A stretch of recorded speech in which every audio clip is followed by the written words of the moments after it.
It's another day, the sun is shining.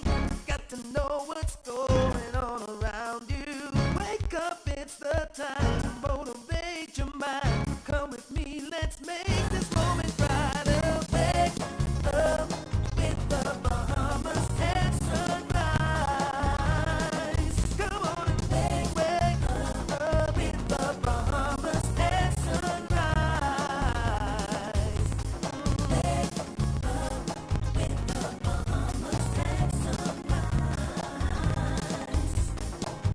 Wake up with the Bahamas and sunrise.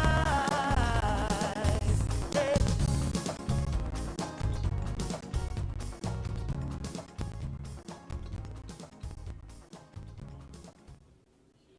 Good morning and welcome to Bahamas at Sunrise. I'm Anastasia Palacios. Good morning. Happy Monday to you. I am Philip Simon Barry White.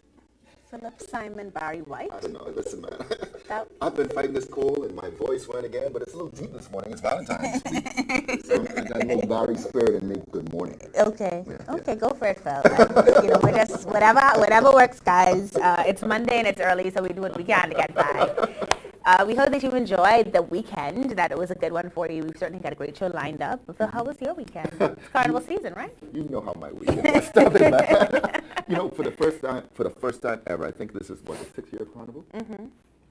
I went to a carnival event. Okay. Mobile Assist, one of our company, Donovan and I, were sponsored, so we did the ticketing, and then we did on the weekend a scan and pay. Anyway, the carnival event, I went to the Masqueraders event, first time ever. First time ever to a carnival event, or I haven't even been to carnival yet. There are reasons why, I imagine now. Well, I haven't been, but let's just say it was eye-opening. It was Eye-opening, right? I like that. That's a good one, Phil. It was well organized. Yeah, Bahamas Masqueraders has certainly done a phenomenal job in these last 6 years of being consistent with the lines they produce and the energy that they give off. And you might have remembered that I was a part of the original team that organized Bahamas Jump in the Carnival. Right. So I've had some exposure to it. It's on a different level now. It is. You know what? Beyond the costumes, Yeah. beyond whatever.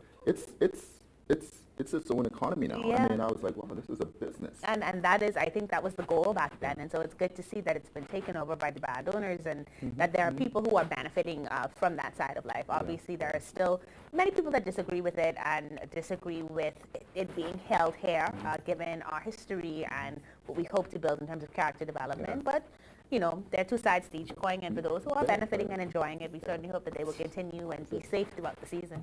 I'm going to take Godfrey with me next time.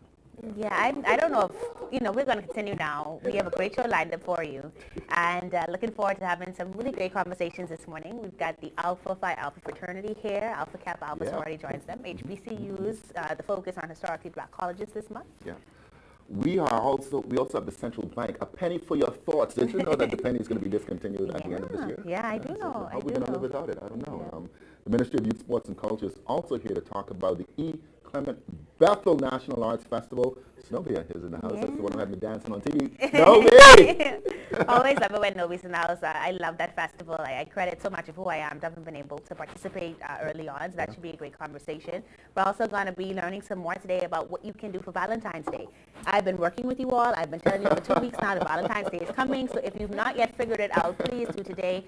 Sapadilla's in the house. So if you want to make those reservations, you can. You learn about what's on their special menu coming up as well. And Urka's here. Urka's here. I'm talking about proposed changes to the Broadcasting Content Regulation Code.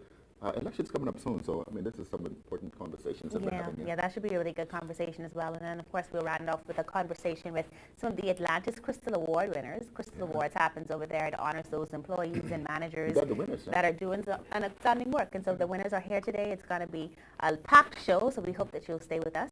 Before we get to any of it, though, we're going to talk to Godfrey Burdenside about what the weather looks like this week.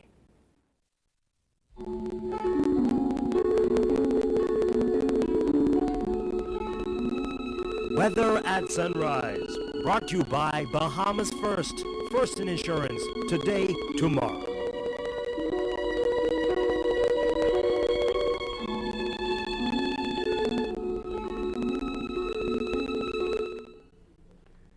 Thank you, Star. In the morning, Bahamas. And first look at weather at sunrise. Old Farm Bound, the exumas with some cloudiness. and a couple of showers, but high pressure building across the islands, creating some windy conditions over the next couple of days. But a pretty good week in store weather-wise. Today, partly sunny, windy, and warm. Just a couple of showers along the front boundary to dissipate sometime during the nighttime hours. High temperature 83 degrees Fahrenheit. Tonight, partly cloudy and mild. Low temperature going down to 70 degrees Fahrenheit. And some regional highs and lows across the Caribbean, Barbados 81 and 74. In Jamaica, 83 and 67. In Trinidad, 84 and 73. And the Turks and Caicos Islands, 84 and 72. Across North America, Atlanta, 61 and 38. In Raleigh, 62 and 37. In Miami, 79 and 69. Dallas, Texas, 65 and 56. And Toronto, Canada, 37 and 29. As we go through the week, very good weekend. So weather-wise, high pressure becomes the dominant feature. By the end of the week, we can have another cool front moving here sometime late Friday into Saturday. But a warm weekend so weather-wise also. Those temperatures daytime will be in the mid-80s, at nighttime in the lower 70s. That puts you up on your first look at weather sunrise. I'm Godfrey Burnside. Back to you, Star.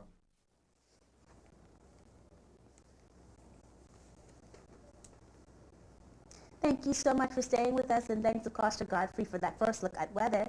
Of course, it's Black History Month in the United States, and here in the Bahamas, we take this time to celebrate by taking a look at historically black colleges and universities here on Bahamas at Sunrise. This morning, we're taking a look at Prairie View A&M University and Morgan State University. Prairie View A&M was the first state-supported college for African Americans in Texas, and Morgan State has graduated more than 50,000 degree candidates in its history. Here to tell us more about these amazing institutes, we're very happy to welcome Marco Wohl. He's a permanent secretary in the Ministry of Health and an alumnus of Prairie View A&M. And of course, we've got my good sir Anastasia Johnson. She's Executive Administrator of Financial Services at the Association of International Banks and Trust Companies in the Bahamas. Both with a mouthful, both with a lot to say this morning about their institutions and who they've shaped them into. Good morning and welcome to Bahamas at Sunrise. Good to be here. A pleasure to have you guys with us.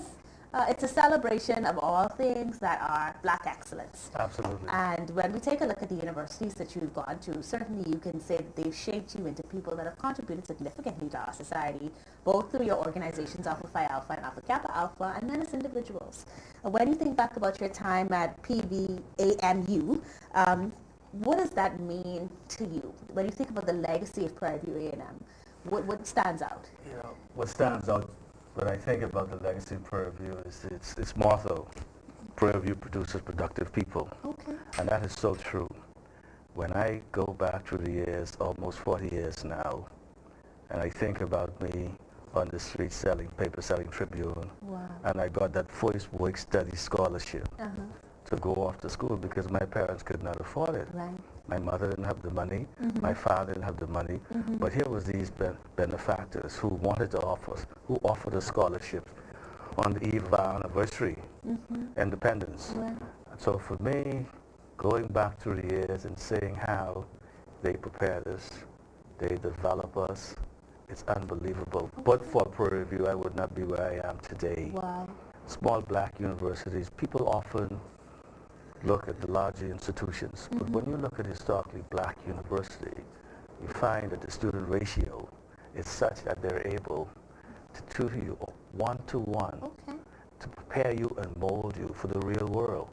You're not a statistic. Of course you are a statistic, but not in literal terms. Yeah. You know, as compared to when you attend white institutions, Right. where you are lost in the magic of 20,000+ students. Right. But when you're looking at 5,000 to 10,000 students, you find it is more personal. They have a story to tell, and that is they're preparing you for the real world, so that when you complete your training, you can in fact join society and make a contribution. And I'm proud to say that I attended to Prairie View and Howard University.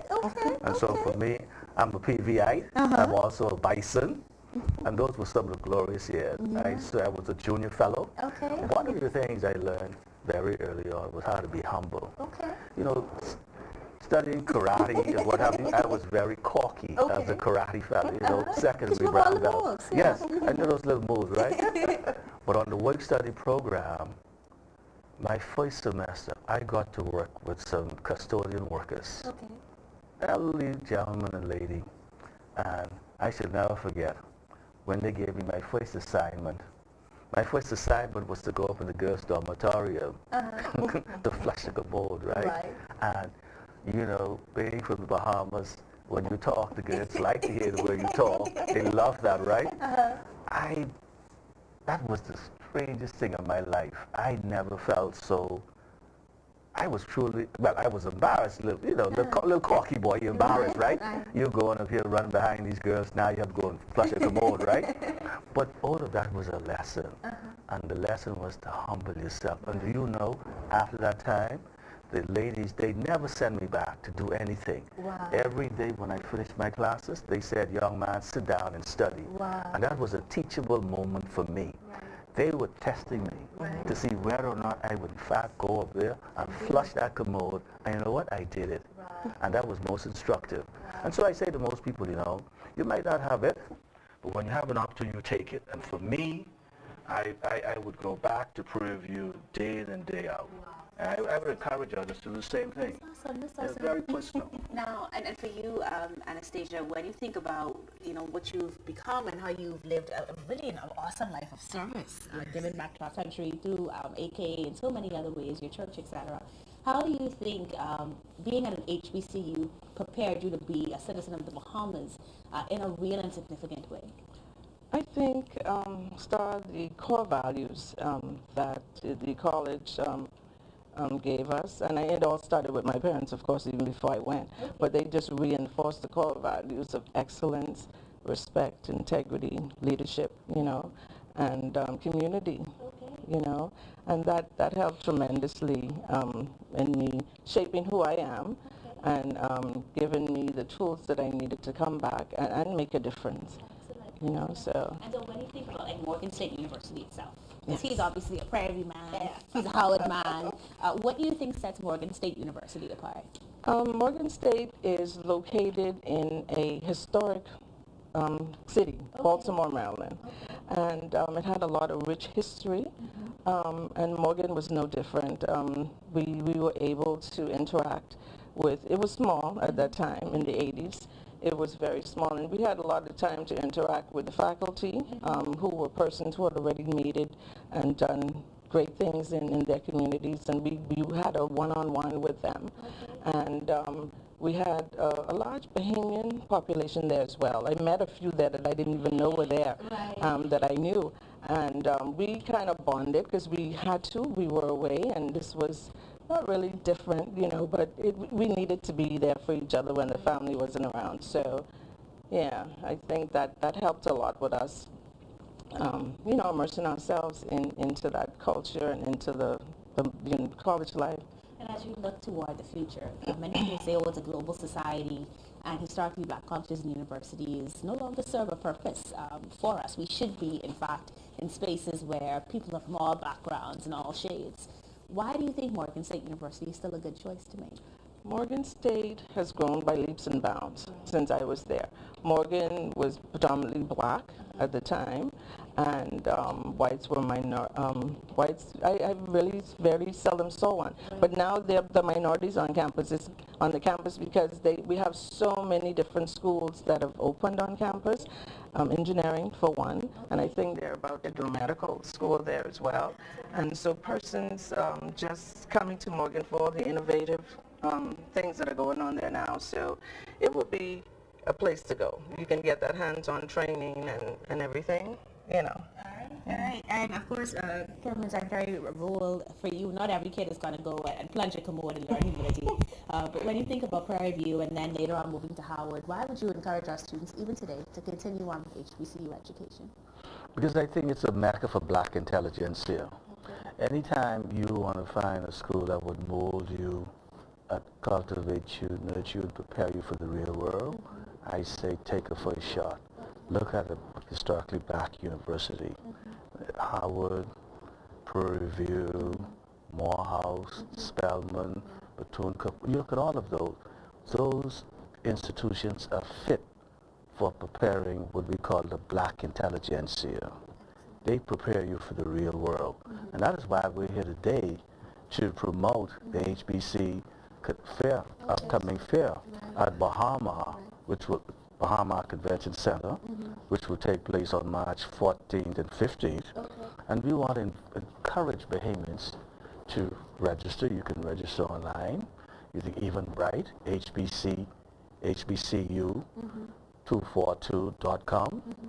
Already, we are pleased to say we have more than 20 students abroad studying, valued millions of dollars. And I should never forget you last year at British School in Hilton. Definitely. That place was overcrowded. It was. The outpouring and thirst for knowledge, young Bahamians wanting to go to school was unbelievable. Yes. And to see how long the numbers were overwhelming. And they stayed there until the very end. In order to get those opportunities. Yes, to get that opportunity and to get that. And so when I think about that, and I know what will happen this year, we really want to encourage people to come out to the fair March 14th and 15th March at 14th and Bahamas. 15th. Thank you guys so much for joining us this morning. It's our pleasure. You're watching Bahamas at Sunrise. We'll be back with more after this commercial break. Timothy Basil Donaldson, also known as T. Basil or T.B. Donaldson, was born in New Providence on January 2, 1934. He obtained a Bachelor of Arts degree in Mathematics from Fisk University, a Master of Mathematics degree from the University of Minnesota, and a Master of Public Administration degree from Columbia University. In 1962, Donaldson began his career as the Assistant Secretary at the Ministry of Finance. He also served as the Controller of Exchange and Manager and eventually the Chairman of the Bahamas Monetary Authority. In 1972, Donaldson served as the Economic Advisor to the Bahamas' government at the Independence Conference in London, and shortly after became the first governor of the Central Bank of the Bahamas. He was appointed as the Ambassador of the Bahamas to the United States and the Permanent Representative to the Organization of American States in 1992.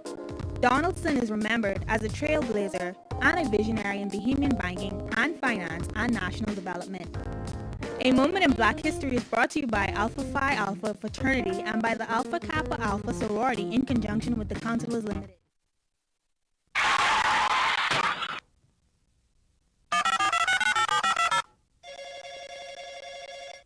Good afternoon. First response. How can I help you? I've been in an accident on West Bay Street. Can you send someone to help?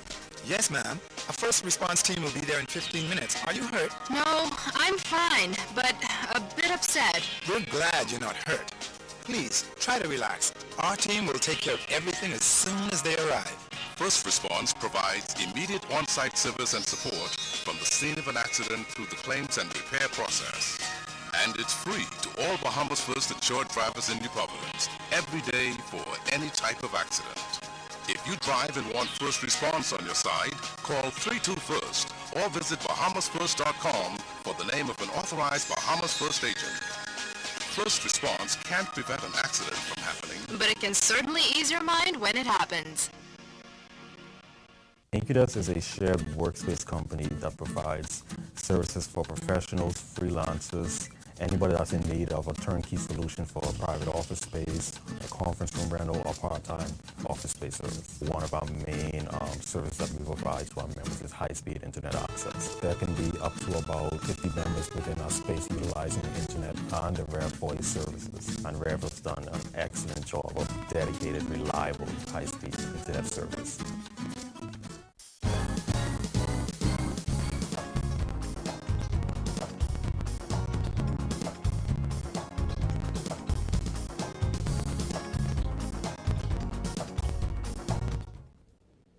Welcome back to the show. Well, plastic bags aren't the only thing you won't be able to find in the Bahamas this coming year.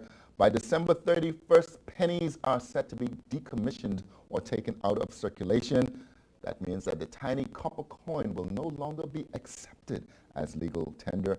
Here to tell us more is Mr. Kevin Demerit, External Relations Officer at the Central Bank. Good morning, sir. Welcome back to Bahamas at Sunrise. It's been a minute. Nice to have you. Nice to be here. Good to have you back. You know, the question, I guess, on everybody's mind is why? You know, we've gotten so used to a penny for our thoughts. But, you know, the thing is, you see pennies on the street anymore. We don't even pick them up anymore for good luck. Right. Well, we can talk about three specific reasons. It's not as useful as it used to be. Okay. We find we end up having no use for it. It ends up in our ashtrays, in our pockets, in the bags, in 5-gallon Aquapure bottles. Yes. And then the value has declined over time. Okay. like everything else, inflation is eroding the value of the penny. But most importantly, the cost. Okay. The cost has risen tremendously since we first began producing the 1 cent coin back in 1967, and despite our very best effort, it is just no longer economically feasible. Okay. Yeah. So basically you're saying the cost to produce a penny is more than the penny itself?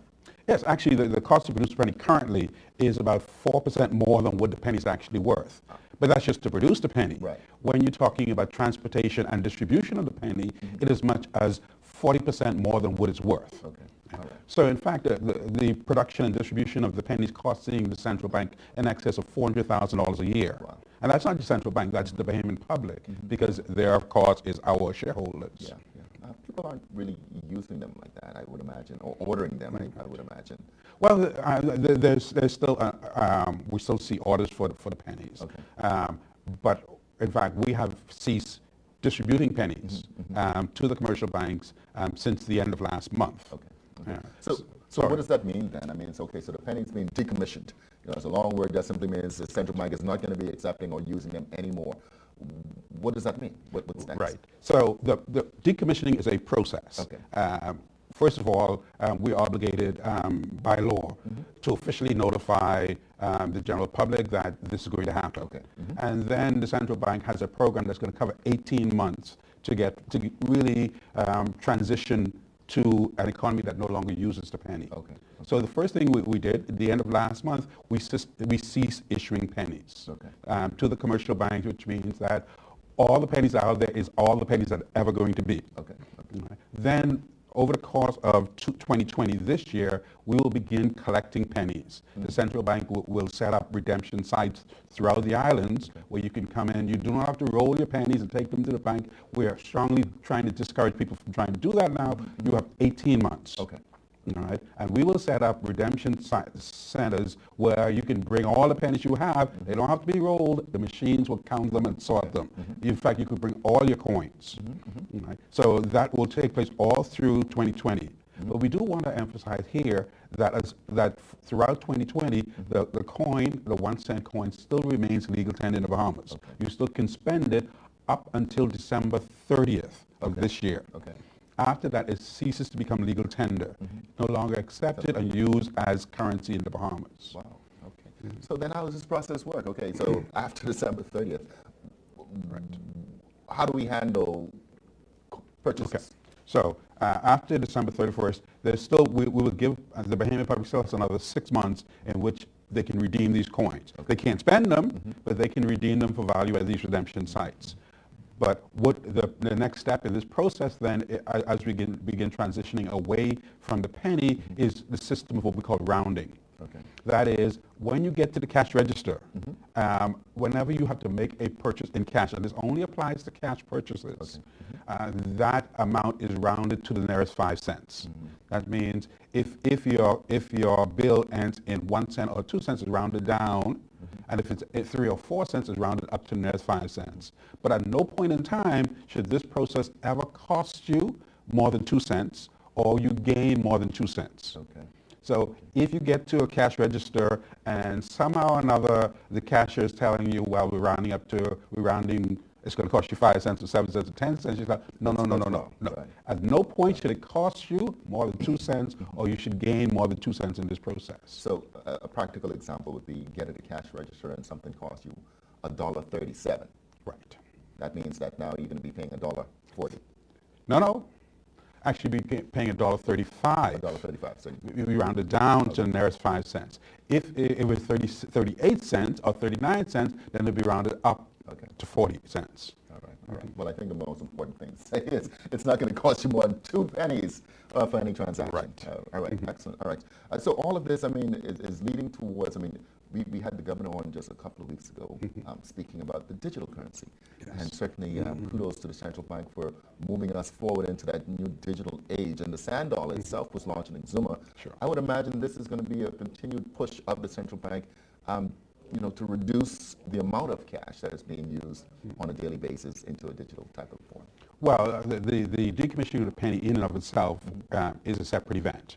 All right. but it does fit in with central bank's long-term strategy of improving the efficiency and effectiveness of how we pay for goods and services in the Bahamas.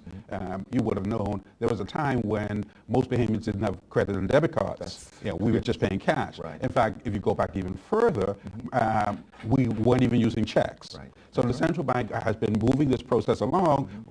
First we had checks, then we have credit cards, debit cards. Now we have electronic transactions, digital currency. All of this is in a step-by-step process to improve the efficiency of how we do business here in the Bahamas. Yeah, no doubt.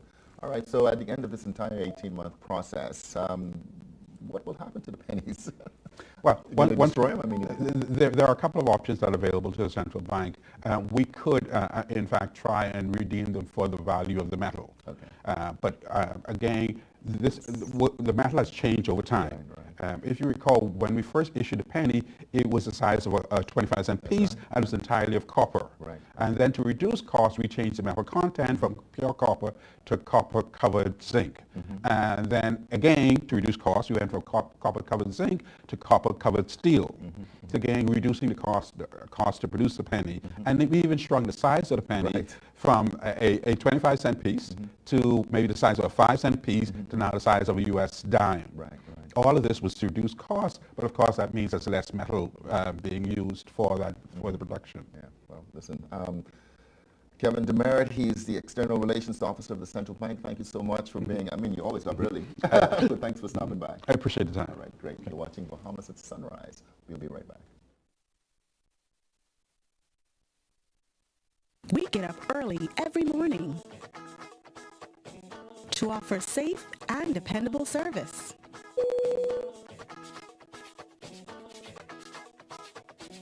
Where quality service is paramount. An excellent travel experience is priority. Connecting the islands of the Bahamas to the world. Bahamas Air. We don't just fly here, we live here.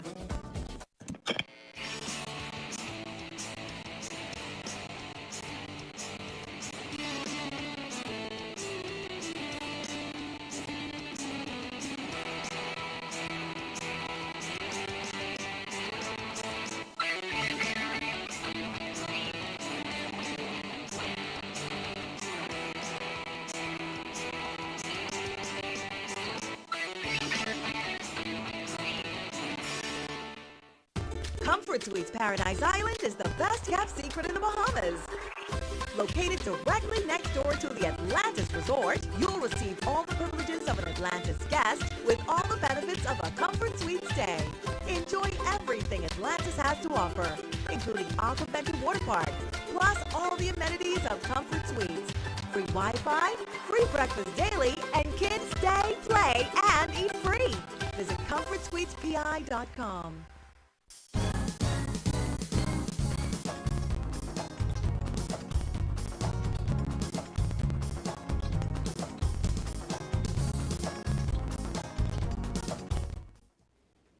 Welcome back to Bahamas at Sunrise. Well, if you stayed up last night to watch the Oscars, but you missed the Crystal Awards at Atlantis, I may as well tell you, you missed it all. That's fine. This morning on Bahamas at Sunrise, we're bringing the award-winning Crystal Award winners to you. And these, of course, are the best and the brightest at the Atlantis Resort, servicing our guests and making sure that we Bahamians who enjoy the resort as well always have a good experience. So happy to welcome Ivan Miller, who's the leader of the year for 2019, Felice Dorset, who's the manager of the year for 2019. Antonio Johnson also shares that title of Manager of the Year. They're also joined by Bridget Mackey, who's Employee of the Year for 2019, and Byron Attenborough, who's also Employee of the Year for Front of House. Good morning and welcome to Bahamas at Sunrise. Good morning. Congratulations! Thank you. Yes! No, but I don't know if many of my viewers know, but I worked at Atlantis for some time, so I know how important these awards are. Yes. And I know that it takes a lot of work to win. Yes, right? Because you guys are in categories with many other people, all of whom are just as excellent and provide such wonderful service, that you guys are this is something, let me just touch your hand, Ivan. Maybe this will rub off on me. But Ivan, you've been in this industry for a while, a leader in your space for some time. How did it feel to win this year? Wow, it was a remarkable feeling. The only thing I said was, wow, it's unbelievable. And it was just an awe-inspiring feeling. Yeah, I'm sure because you put in so many years of work. And Felice, you and I actually started in the hotel really around the same time, and you've just kind of continued to grow each year in your space and in security.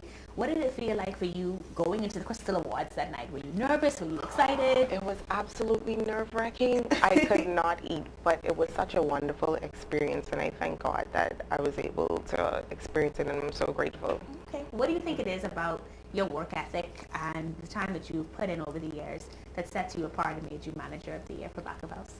I think for me, it's not only just hard work, because you have a lot of people that work hard, but for me, it was consistently demonstrating our core values, passion, integrity, courage, consistently every day demonstrating those core values. I think that's what put me over the edge. Yeah, consistency is key, right? And we often take that for granted.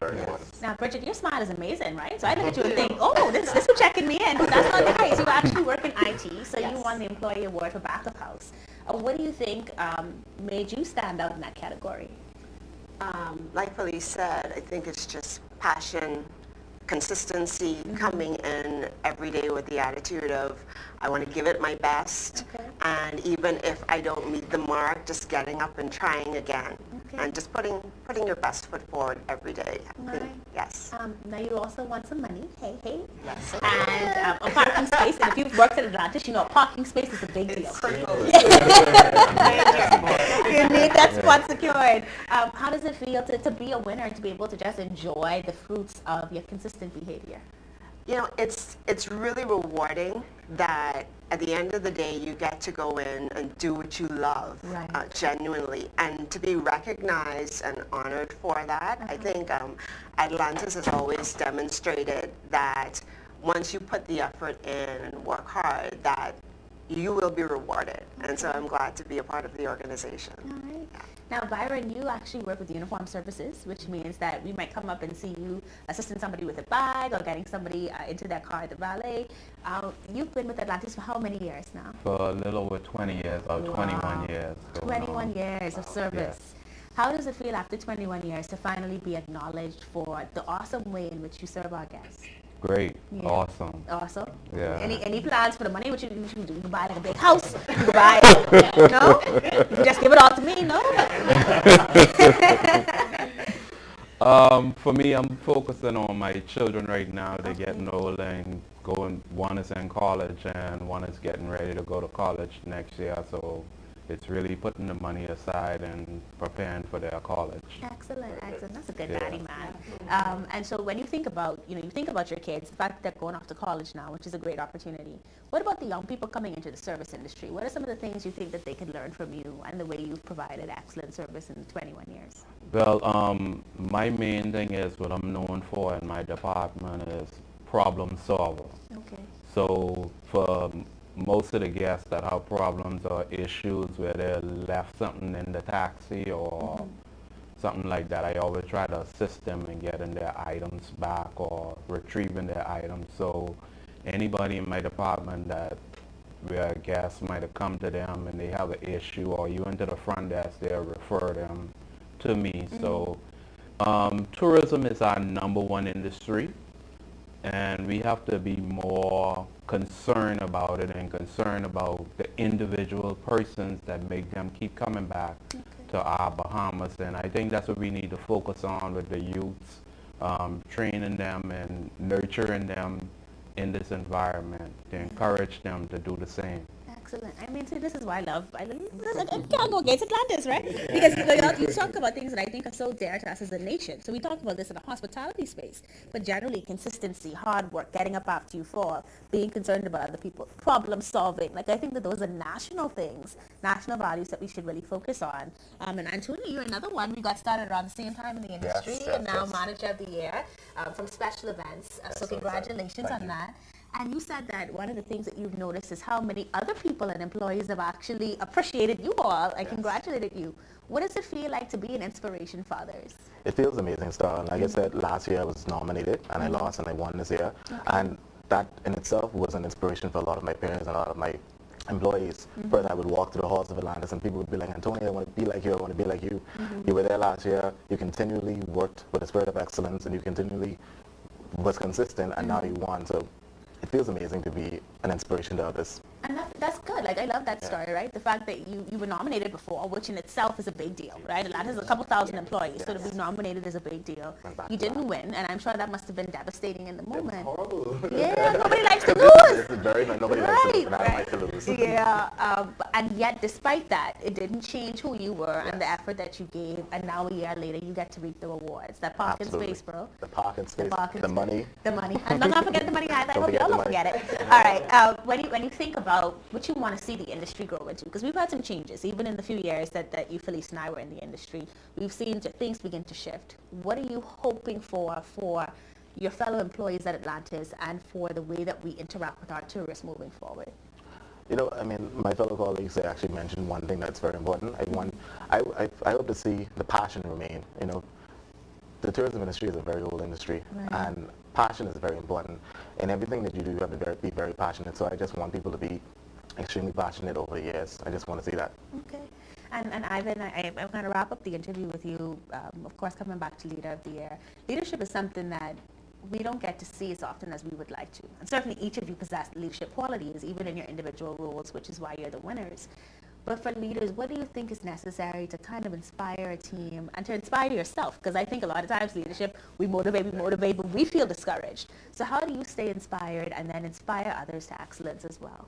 Well, by really looking at the ladies who are above me, those ones who have set a wonderful example for me to follow, emulate, and to be, like they say, passionate about what you do and putting your all into it, just giving yourself, and that's what I do, you know, and to let others know that, you know, despite the fact that you may think that no one is watching you, there are others who are watching you, paying attention. So don't give up and thinking, well, you know, I'm just doing this in vain, you know, nobody's checking. But in the background, persons are watching you and they're observing what you're doing. And eventually you will be rewarded. Okay, all right. Well, ladies, gentlemen, congratulations to you all again. I'm super proud of you. I know what it takes to just be nominated, like I said. And so to win means that you've really shown some outstanding leadership qualities. And I hope the people can watch this interview and see these pretty crystals. Whether or not you get the trophy, I think they are all winners in their own right because of the way that they lead and inspire others. And so we wish you all the same. Thank you so much for joining us. Thank you very much. You're watching Bahamas at Sunrise, bringing you all the winners today. We'll be back with more after this commercial break. Do you want to know more about the scriptures, the early Christian church, its teachings, suffering, other religions, the authenticity of the Bible? The Anglican Theological Institute is for you. Enroll in a 3-year certificate program. Classes are conducted from NASA and Freeport on Saturday mornings. Don't miss a class. Stay connected anytime, anywhere, with high-speed internet. Contact us at 603-2481. Visit our Facebook page. Pick up an application form at any Anglican church or at Addington House on Sands Road. The Anglican Theological Institute is for you.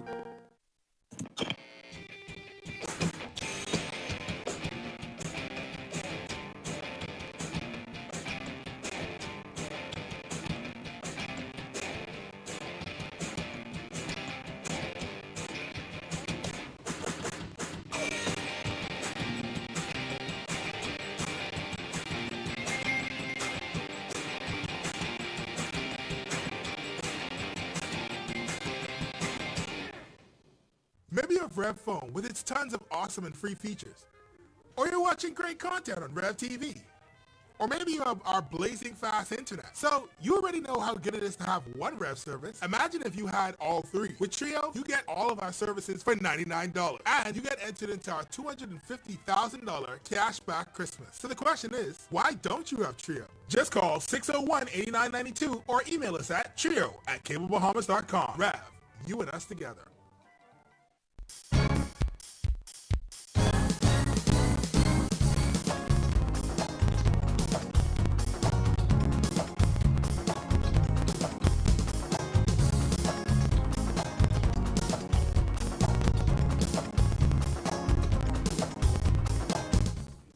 Welcome back to Bahamas at Sunrise. I'm Anastasia Palacios. And I'm Philip Simon. And thank you for staying with us. We're at the second half of the show. I'm going to get into it now. How's the morning been? Great. great. I love that segment. I love to see hard work rewarded. Yeah. And you could just see it coming from them even when you speak to them. These people that are really committed to just doing their job extremely well, and I think that's such a blessing to be able to be an excellent person, and so it's good to see excellence rewarded. My old Atlantis crew knew all of them with the exception of one, and so good to see it happen, man. One of the clips that was playing while you were doing the interview, I think it might have been Levi, man. Listen, the Jackie D Ward, that was the MVP. Fellas wearing some threads. Man, I tell you, they show up and show out to the Crystal Awards. I mean, Oscars are not ready for Atlantis staff when those awards come. We've got more to come in the second half, of course. I saw my good friend Carlton Smith I was about to say, Carlton is here. He's with IRCA, of course. Going to be talking about the Broadcast Content Regulation Code. Okay. Of course, IRCA's been looking for feedback on that. All right, and in addition to that, we've got Novi Pierre here talking about the National Arts Festival. And we're going to be talking about sapodilla. And we're not just talking sapodilla. Phil is actually going to get to eat sapodilla. And I'm trying to say this without any shade in my voice or my sounding You know angry. what? I waited. I thought it was going to come at the beginning of the show. I made it a point not to say anything about it because I saw it in the script. I'm not hating. I'm just saying that Phil will be eating today, not me. So let's just take note. He got the little cookies and stuff the other day too, but it's cool. I'm not counting anything. You ain't watching. I'm not watching nothing. Right. There's more to come right after we take a second look at weather with Godfrey Burnside.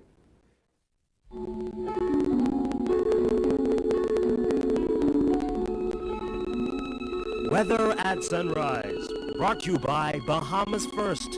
First in insurance. Today, tomorrow.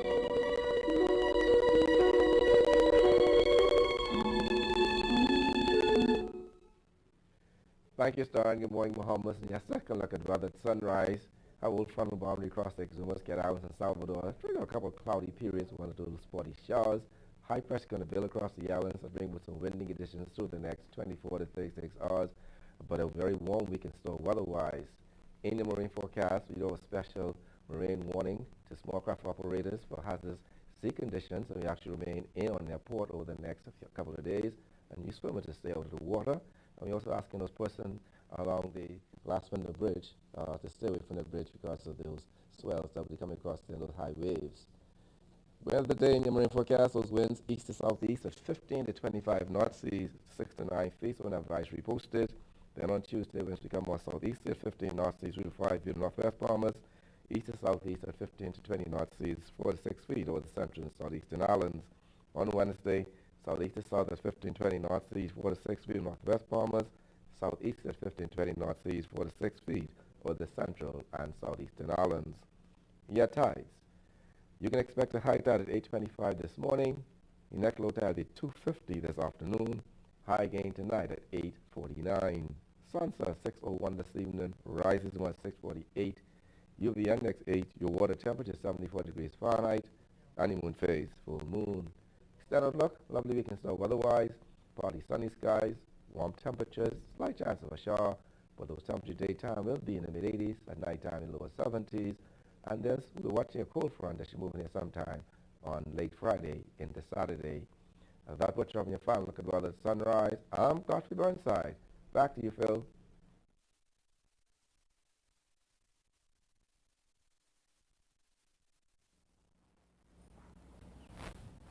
Thanks very much, Godfrey. IRCA, the Utilities Regulation and Competition Authority, is the independent regulatory authority with responsibility for the electronic communications sector and the electricity sector, as we all know, in the Bahamas.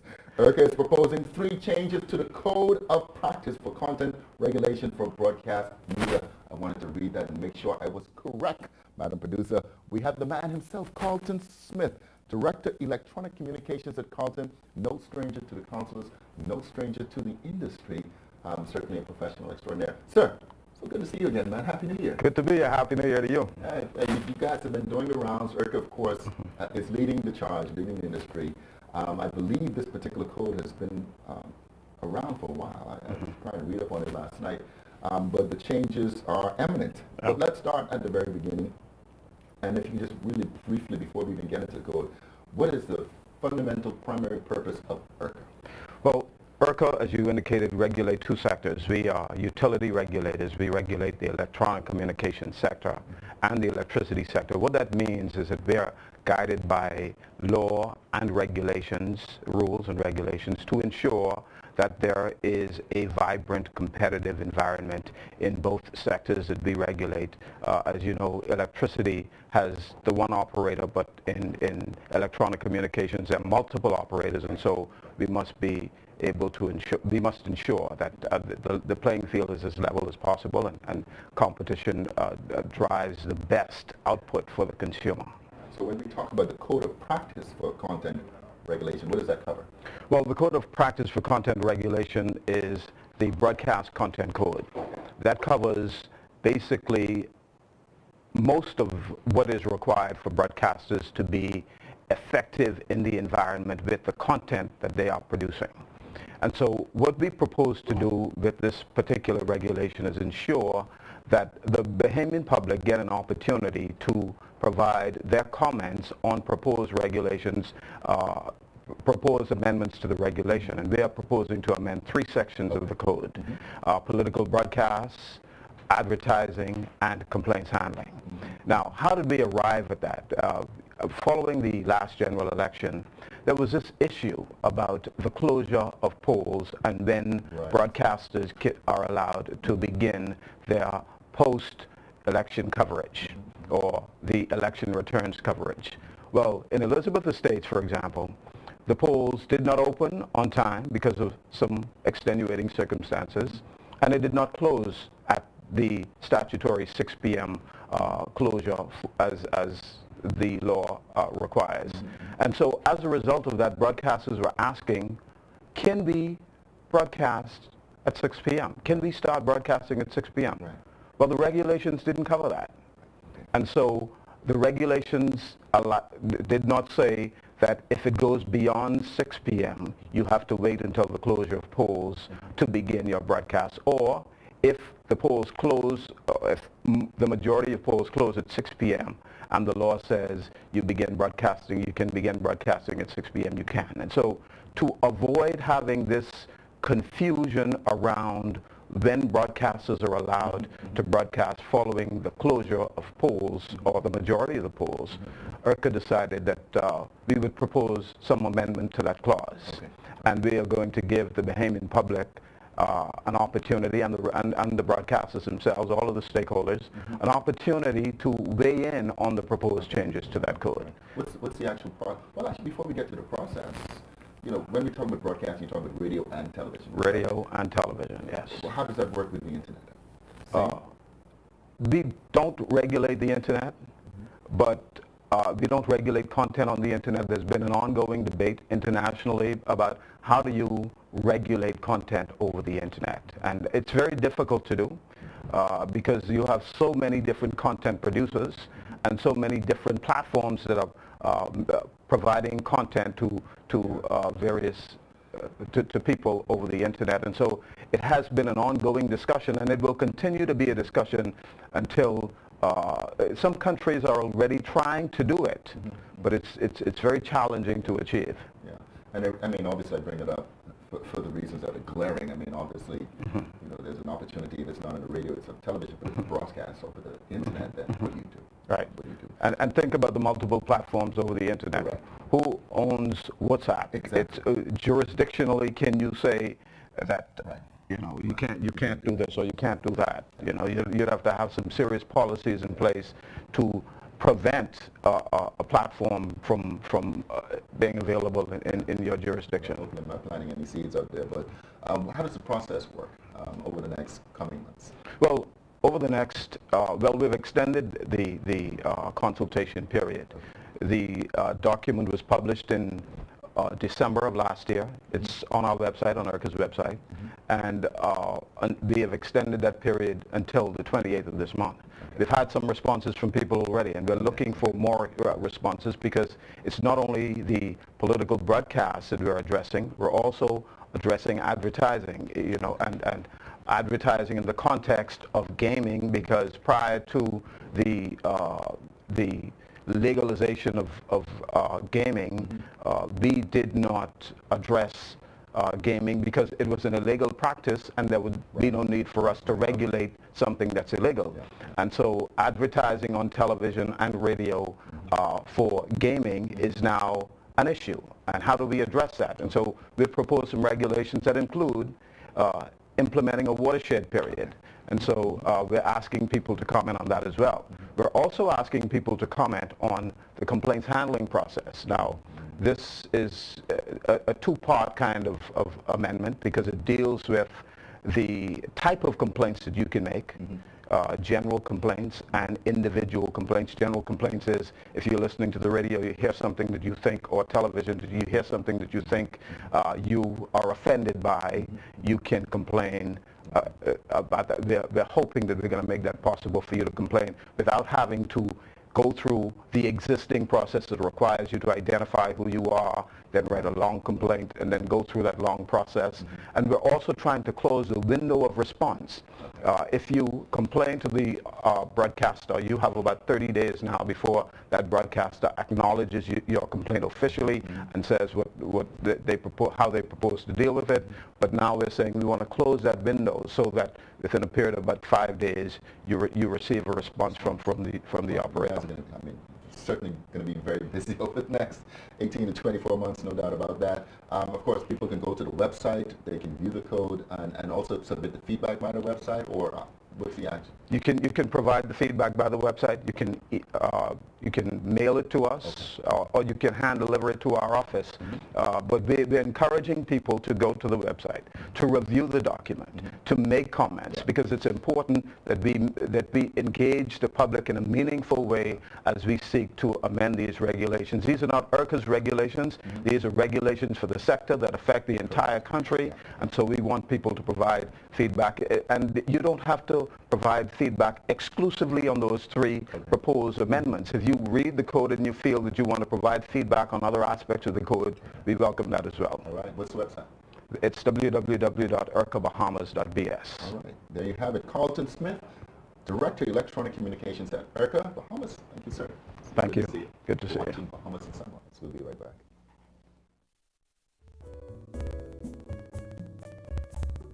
This is Eddie, and Eddie's a change counter.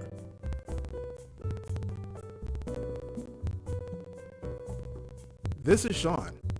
Sean doesn't have to count change because when Sean purchases a plan with Alive, it's VAT inclusive.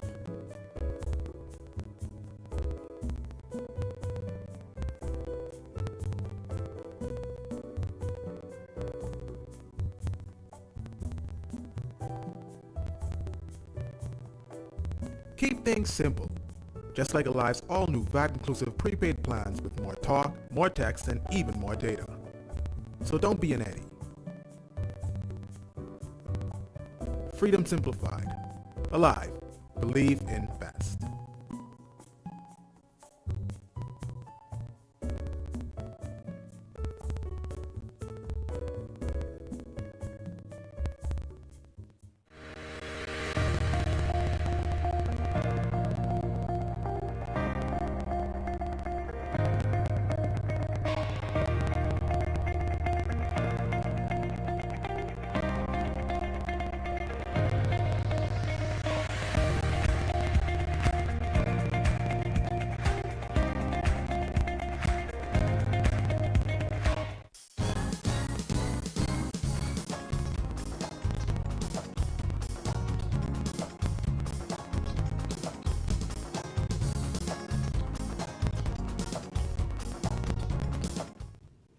Welcome back to Bahamas at Sunrise.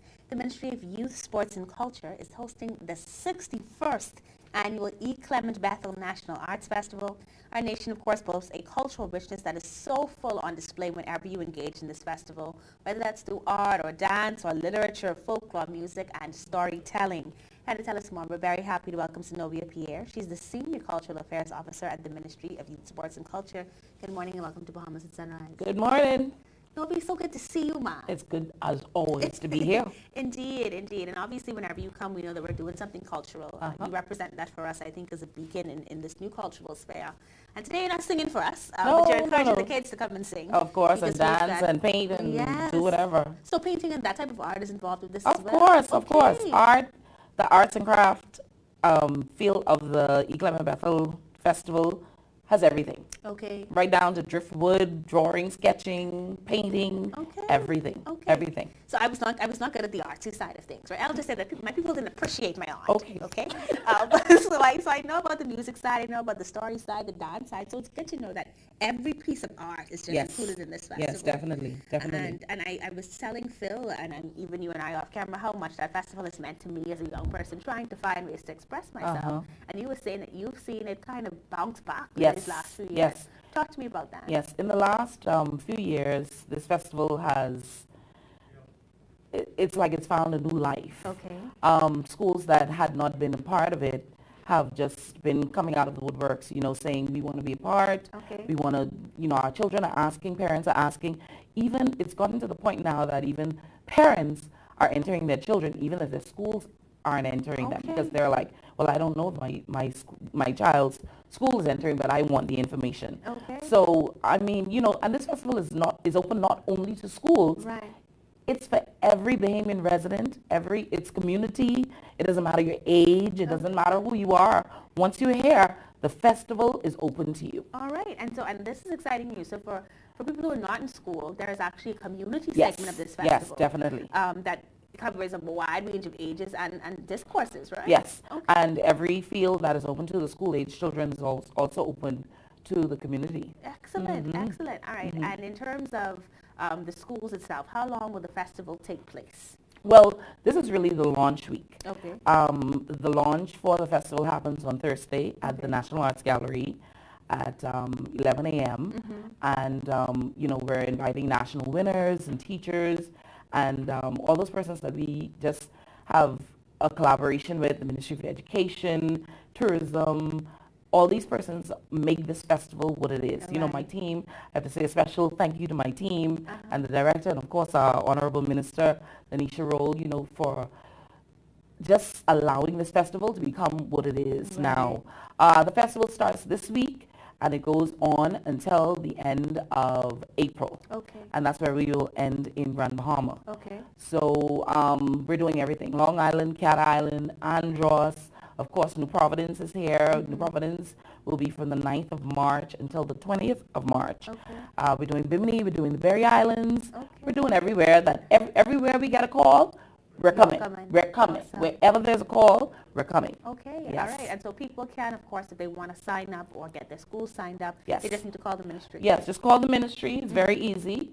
502-0601 and they will put you on to me or one of the persons in my team, Mrs. Hamilton or Mrs. Maynard, and we will basically get you whatever information that it is that you need. Okay, excellent. And then, the festival takes place in different locations, yes, of course. Yes. But we are also able to come in and enjoy the festival ourselves. It is as free. The public. It is free and open to the public. Okay. They can come in, they can enjoy it, they can, just bring the teams and cheer the children on. The children need to see persons out there to give them that extra, to perform in front of. You never know, the next prime minister, the next, speaker of the House of Assembly is on that stage. Right, right. And I mean, it really is such a joyous time to see our talents just blossom. Because Yes.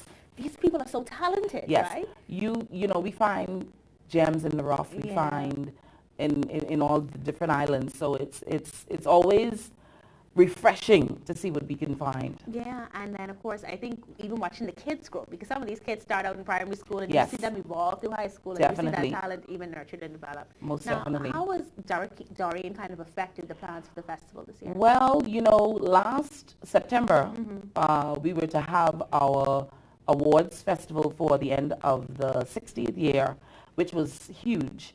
And unfortunately, because of the storm, we are now having the closing ceremony. It's going to be March 14th. And this will be the close of the 2019 season where we announce the national winners and the winner of the Governor General's Award, which is the school with the most national winners. And so it's kind of going to be a close of the old season, explosion celebration of the new season. Okay. So, Dorian came in and did his little thing, but, Yeah. We're bouncing back because we're resilient. We're Bahamians. Indeed. And Yes. I trust that we're going to see stories of that resiliency Most coming out in definitely. this festival. Most definitely. And so that's the beautiful thing about it. Yes. So, Novi, congratulations to you and your team. Thank you very much. They're awesome. Yeah, I believe it. And this work is so important. Yes. Allowing our young people and even us as adults the opportunity to express ourselves through the arts is critical for the development of any nation. And so we're Yes. grateful for you all for Yes. carrying that mantle. Well, thank you very much. And thank you to the teachers and entrants and everybody that collaborate with us, especially the parents. Yeah. Because their presence is like, wow. Certainly, Yes. certainly. All right, well, all the best as you get ready for the festival. Thank we hope you you. come back over the years. We've had some of the winners come on the Yes, show, and so we yes. hope that'll happen again. Yeah, this call time. us and we'll be here. Certainly, sounds like a plan. You're watching Bahamas at Sunrise, of course, talking to Novi Pierre about the E-Climate Battle Festival, 61 years in the making. You can call the Ministry of Youth, Sports and Culture for more information on the festival and how you or your child could enter. Yes. We'll be back with more after this commercial break.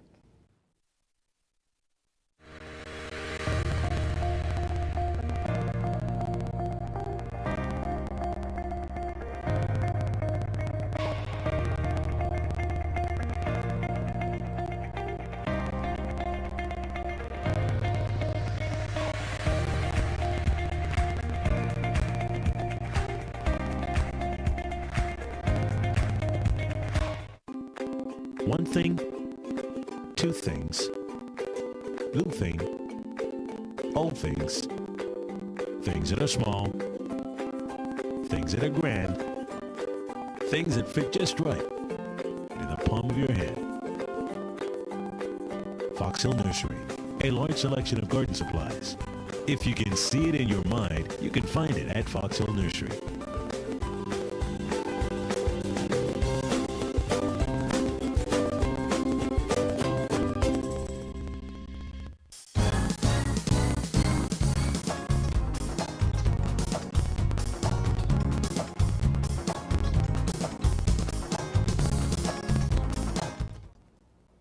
Welcome back to the show. Of course, this is the month of love. In fact, every day we should be sharing love. Start all love this morning. I got the chefs in the house.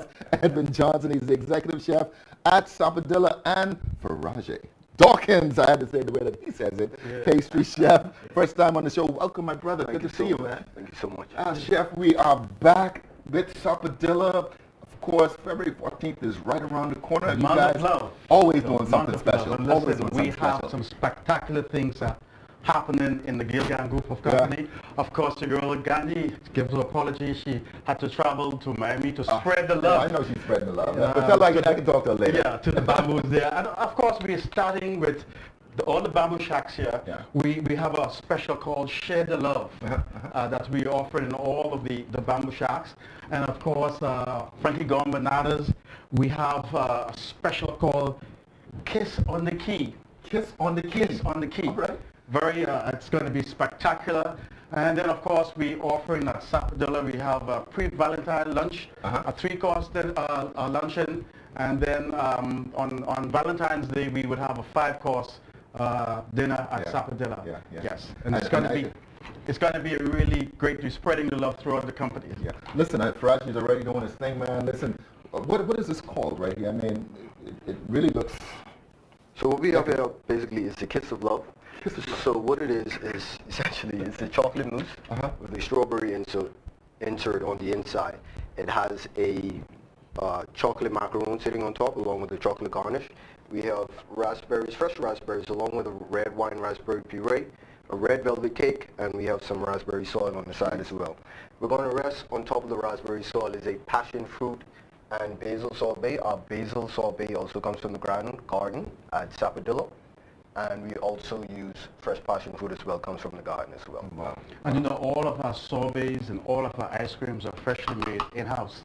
We have over 100 variety of sorbets that we make at Sapadilla. Wow. So this is this is for Friday. Yes. Yes. All right, great. Faraji, man, how long you been doing this? I've been doing this. I grew up in this industry. My father's also a well-known chef in the Bahamas, but I've been doing this officially from the age of 19. All right. I studied at Le Cordon Bleu in Miami, and I decided to come back home to share my expertise and what I did while I was away. Yeah, well, I mean, Chef Edwin, I mean, obviously scooping up the Bahamian talent wherever they may yes, be found. very talented young man. Yeah. Yeah. Speak a little and, bit. And you know, we reservations, it's going like crazy. We have limited seating, so we advise the public to call quick and book those lunches. It'd be really nice to have your office crew to come down and have that 3-course lunch, and then of course the dinner is also moving very quickly. You also have the cabanas. I've never actually. Oh yes, the cabanas. We only have 4, and they're going very quickly. In the beautiful gardens, we have the cabanas that is designed only for 2. We have special music, and it's a fabulous experience. Yeah. And of course, you can get this no matter where you're, whether you're in a restaurant, the cabanas, etc. Yes. So Faraji, this is obviously looking really nice here. Is this something that how do you dream up these types of things? Obviously, this is your creation, correct? That's his creation. Yeah, it's a lot of research. A lot of in-depth research actually on deciding what I want to do and pairing flavors along with what wines they're going to be using in the restaurant. So I try to balance it out. I try to do themes based on something tropical because of the environment of the restaurant, along with something elegant and decadent as well for a 5-star restaurant in Salvador. You know, it's interesting. You know, you have to pay attention to what wines are being served, what of course, foods are being of So course. this is an orchestra of perfection. Yes. Perfection. Listen, why Sapodilla? Why should somebody be coming to Sapodilla versus all of the other options they may have on that night of love? I think Sapodilla is the best island, the best restaurant in the Bahamas. We have a high excellence of service along with our excellent staff of waiters. And our kitchen staff is beautiful when it comes to service. Yeah, and this guy is in the back. And of course, Chef Johnson, our leader. Well, the ambiance, the art, the music, the service. We offer that service, the Guerdon service, which had died some years ago. So we rebirthed that, and it's just phenomenal. Is there going to be special entertainment this weekend? Yes. Any particular bands you want to see? I was wondering. See, I didn't even know what it was, but this is the gold leaf. This is the gold leaf. That's the gold leaf. We would like to call it the icing on top. It's edible. Oh, yes. Excellent. Yeah. Star just kind of walked into the room, and I know she might be feeling some type of way, Star. But listen, man, this is to you from Faraji and I. What does that name mean, by the way, Faraji? My name means to console and bring happiness, and I bring happiness in There you go. through food. It does. My goal, don't forget to preschool follow us on social media. Call now, make your reservations. Call Frankie Gomez, call Sapodilla. Get to the bamboo shots and experience the sheer love, passion that we have going on. Chef over there, you got everything right. You want to talk to me? I didn't want to talk. I want to talk. The food is absolutely amazing. The sorbet is just delightful. And I always love the sorbets that you guys come up with. And then the mousse is really good too. So I'm really good. I'm in a good place. Thank you for my happy Valentine's Day to me. I knew she would have found her way into the segment. It's not about me, and guys. she It's walked about the into baby. the segment with a spoon. It's like, where did that spoon come from? From the high heavens.